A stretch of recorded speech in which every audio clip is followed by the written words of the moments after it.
When I started homeschooling, I knew that evaluations were important, but I had some work to do before I was effective at it in a way that led to my child growing instead of shutting down. Welcome to This is Homeschooling. This is one of my personal stories of my growth as an evaluator as a homeschooler.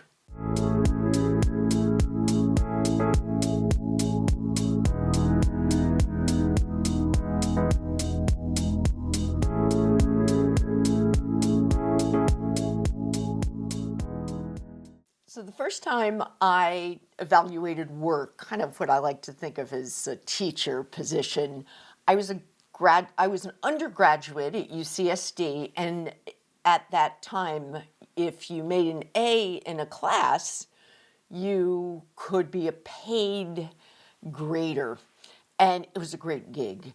It was just occasionally during midterms and finals, and they paid a whopping $10 an hour, which was really a lot of money at the time. It was very competitive.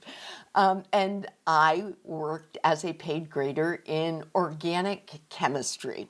And these would be these huge classes with 400 students in them. And you would get a couple of problems. And you would be the person that graded that problem, those two problems 400 times. And I really felt like that gave me some experience. When I went then to be a teacher, I was a college professor. I got a lot of experience evaluating work there, and I was more thoughtful than I think we all were in these huge 400 student situations. And because I started thinking as a teacher, the person who was in charge of the grades in a class, I started thinking about what are the purposes of evaluations. Now, I taught chemistry at community college and human heredity. And the human heredity classes were smaller. And that's where I really started thinking about how can I help people understand through evaluations where they needed to put more focus. So you'd think that when it was time for me to do the evaluations for my son as a homeschooler, that I would get it right. But no, I was too heavy-handed, and I really took me a little bit of time to get away from the red pen mentality. And I needed to with him because he was someone who, it was a big deal anytime he tried to do something new. He always wanted to get everything right away, or he didn't want to do it. And I hear all the time from people that they have children like that, and that's really challenging. It's sort of a perfectionist tendency that is amplified because they really want to be experienced before they'll try something. And so I had to think about how I could provide the evaluations in a way that was scaffolded and supportive and led to real growth. So how did I figure it out? Because I did become really effective at evaluating work in a way that nurtured and that led to academic growth in a way that made my son feel like he could be brave and take chances. I started by evaluating myself as an evaluator. If you think that there's any issue around teaching as you're working with your child, take a step back and very thoughtfully evaluate how you're handling things. It isn't always on the teacher, but in the instance of evaluating work, it is because you are doing something that you hope leads to academic growth. So one of the things that I came to realize early on is that if you ask your learner to work on too many different tasks at the same time, it leads to cognitive overload.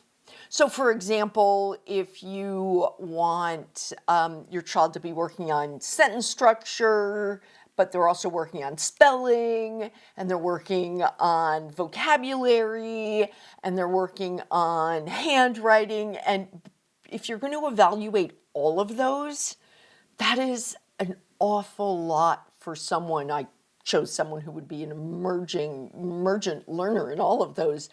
That's really a struggle. So what you're going to want to do is think of two things that you've got your learner working on.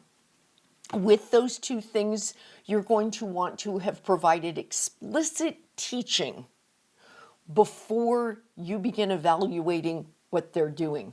I gave a lot of thought to what I needed to do differently. So I was going to limit the number of things that I was looking for. There's going to be really explicit teaching around it. But then I realized that sometimes I could be a little caustic. And so what was I going to do about that? I realized that the minute that you get too negative, you can just watch these little teeny, because I had a first grader, but a high school student's important too. You can just watch them start to close up. And one of the most important things you can do with an evaluation is to get the person to open up and really listen to what you're saying. And so they have to feel that there's got to be some buy-in from them, that the feedback that you're providing is done in a way that is really nurturing. I know that sounds crazy because most of us have never received feedback where somebody was being nurturing about it. One of the best ways to handle this is to actually focus on some positives.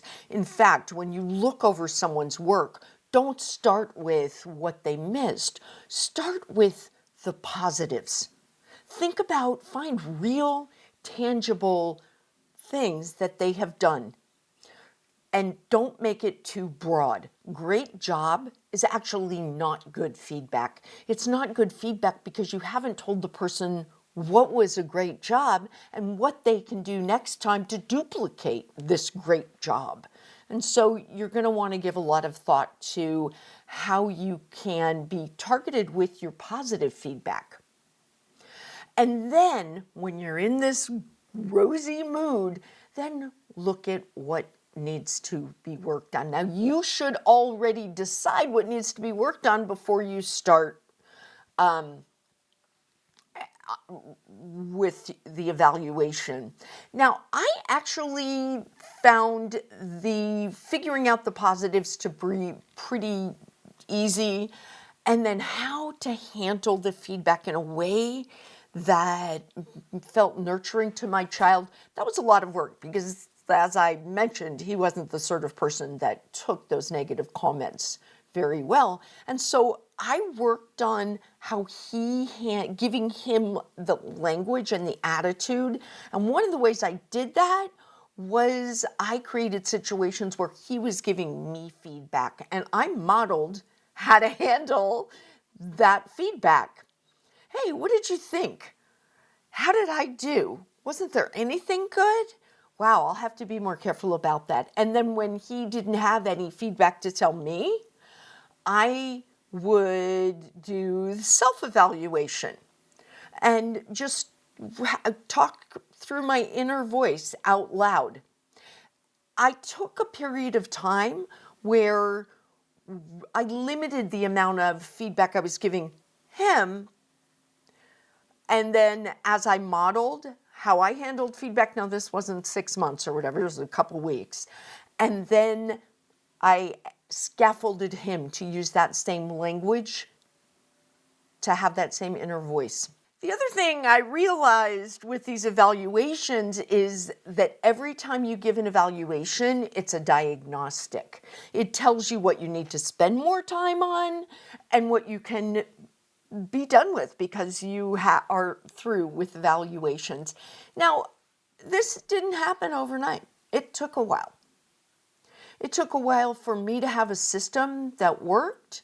It took a while for my child to be able to handle any sort of feedback. And there were some instances, for example, when he felt that he'd done a really good job with something, and usually it was writing or an art project, that I had to be very soft. So that's the other thing to realize. There are going to be some areas where your learner handles feedback better than other areas, and that's normal. Think about, your own situation. If something feels really personal, you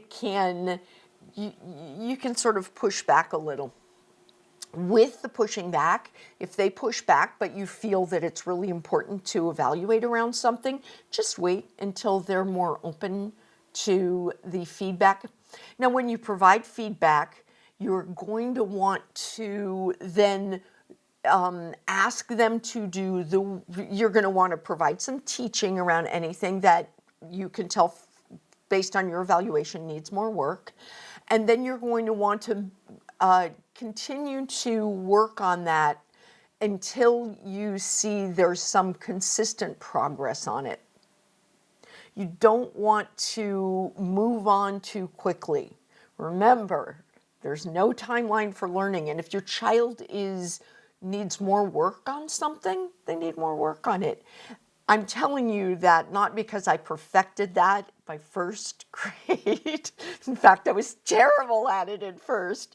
But after a while, I became much better at just sitting with something and looking at different ways we could work on something when I could see that my child was struggling to master a concept. And again, the other thing you have to be careful about, it's got to be age and stage level mastery.